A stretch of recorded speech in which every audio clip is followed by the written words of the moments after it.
महाकुंभ 2025 में 45 करोड़ से अधिक लोग शामिल होंगे। कुंभ का अर्थ है कलश, जो अमृत से भरा होता है। इसका उल्लेख वेदों, श्रीमद्भागवत और स्कंद पुराण में मिलता है।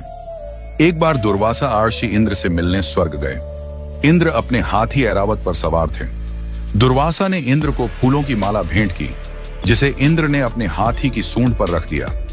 ऐरावत ने माला को कुचल दिया, जिससे दुर्वासा ऋषि नाराज हो गए और उन्होंने इंद्र को श्राप दिया कि उनका ऐश्वर्य नष्ट हो जाएगा।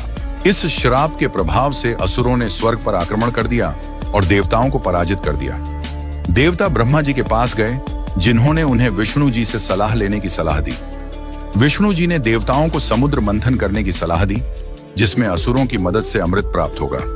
देवताओं और असुरों ने मिलकर नाग को रस्सी के रूप में उपयोग करते हुए समुद्र मंथन शुरू किया। मंथन से कई चीजें निकली, जिनमें सबसे पहले विष निकला, जिसे शिव जी ने पी लिया और नीलकंठ कहलाए।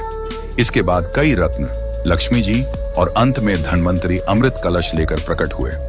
असुर अमृत कलश लेकर भाग गए, लेकिन विष्णु जी ने मोहिनी रूप धारण करके देवताओं को अमृत पिला दिया। 12 दिनों तक देवताओं और असुरों के बीच युद्ध हुआ। इस दौरान इंद्र के पुत्र जयंत ने अमृत कलश को हरिद्वार, उज्जैन, नासिक और प्रयागराज में छुपाया। इन स्थानों पर अमृत की बूंदें गिरने से नदियों का जल अमृतमय हो गया। देवताओं के 12 दिन धरती के 12 वर्षों के बराबर होते हैं, इसलिए हर 12 साल में इन स्थानों पर कुंभ मेला आयोजित होता है। प्रयागराज में गंगा, यमुना और अदृश्य सरस्वती का संगम होता है, जिसे त्रिवेणी संगम कहते हैं। यहाँ स्नान करने से पापों का नाश होता है। प्रयागराज को तीर्थों का राजा कहा जाता है, जहाँ एक डुबकी से 100 गुना अधिक पवित्रता प्राप्त होती है।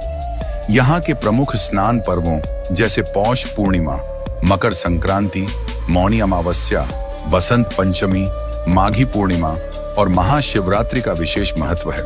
महाकुंभ में स्नान करने का यह अवसर पापों से मुक्ति और मोक्ष प्राप्ति का मार्ग प्रदान करता है।